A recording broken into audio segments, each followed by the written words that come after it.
Omelette बेचने वाली चुड़ैल भाग एक। एक बार की बात है। एक गांव में रवि नाम का आदमी रहता था। रवि सब्जी लगाने का काम करता था, लेकिन बहुत मेहनत करने के बाद भी वो अच्छा नहीं कमा पाता था, जिसकी वजह से वो बहुत परेशान था। एक दिन रवि काम से लौटता है। घर पर उसकी पत्नी गंगू उसका इंतजार कर रही थी। आज तो बहुत देर हो गई जी, कहाँ रह गए थे? क्या हुआ? तुम्हें क्या लगता है मैं फालतू में घूमता रहता हूँ? अरे काम पर गया था, लेट हो गया। जब देखो जासूसी करती रहती हो मेरी। रवि की बात सुनकर गंगू कहती है, अरे आप तो फिजूल में गुस्सा कर रहे हैं, मैं तो बस आपकी चिंता कर रही थी। तभी रवि के बच्चे पिंकी और राहुल वहाँ आ जाते हैं और रवि से बोलते हैं, पापा कल हमारा स्कूल पिकनिक पर ले जा रहा है, मैं भी जाऊँ क्या? कहीं नहीं जाना है पिंकी, चुपचाप घर पर बैठो और पढ़ाई करो।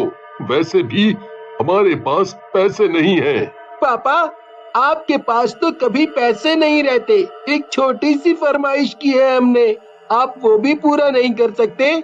राहुल की बात सुनकर रवि को गुस्सा आ जाता है और वो रवि को जोर से थप्पड़ मार देता है। ये देख गंगू भी गुस्से में आ जाती है और रवि को धक्का देते हुए बोलती है, तुम्हें जरा सी भी अकल नहीं है क्या?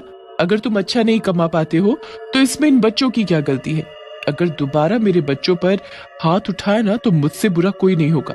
गंगू की बात सुनते ही रवि आग बबूला हो जाता है। मुझसे जुबान लड़ाती है, अभी मजा चखाता हूँ। लेकिन रवि गुस्से में गंगू को कुछ ज्यादा ही मार देता है, जिसकी वजह से गंगू बेहोश हो जाती है और मर जाती है। ये देख राहुल बोलता है, बस करें पापा, मम्मी बेहोश हो गई है। हम आगे से आपसे कुछ नहीं मांगेंगे, आप मम्मी को छोड़ दो।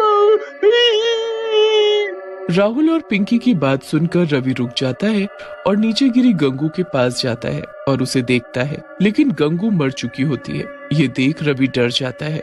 ये गंगू तो मर गई, मैं क्या करूं? पुलिस मुझे नहीं छोड़ेगी, मैं क्या करूं? अपनी मरी हुई माँ को देखकर राहुल और पिंकी गुस्से में आ जाते हैं।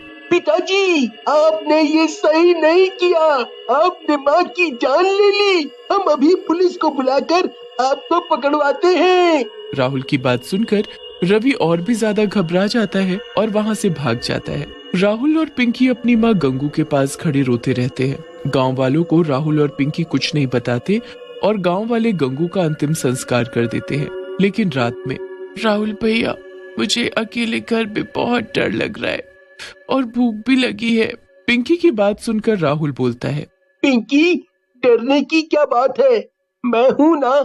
मेरे रहते तुम्हें चिंता करने की कोई जरूरत नहीं है। तुम रुको, मैं आता हूँ। राहुल खाने की तलाश में घर से बाहर निकल जाता है, लेकिन उसे कुछ भी नहीं मिलता और वो खाली हाथ वापस आ जाता है। लगता है पिंकी हमें आज खाली पेट ही सोना पड़ेगा। मुझे बाहर कुछ भी नहीं मिला और घर पर भी कुछ नहीं है। राहुल की बात सुनकर पिंकी बोलती है, तुम चिंता मत करो भैया, मुझे अब भूख नहीं लगी है। फिर राहुल और पिंकी सिर्फ पानी पीकर सो जाते हैं। रात में घर पर जोरों से दस्तक होती है। राहुल और पिंकी नींद से उठ जाते हैं।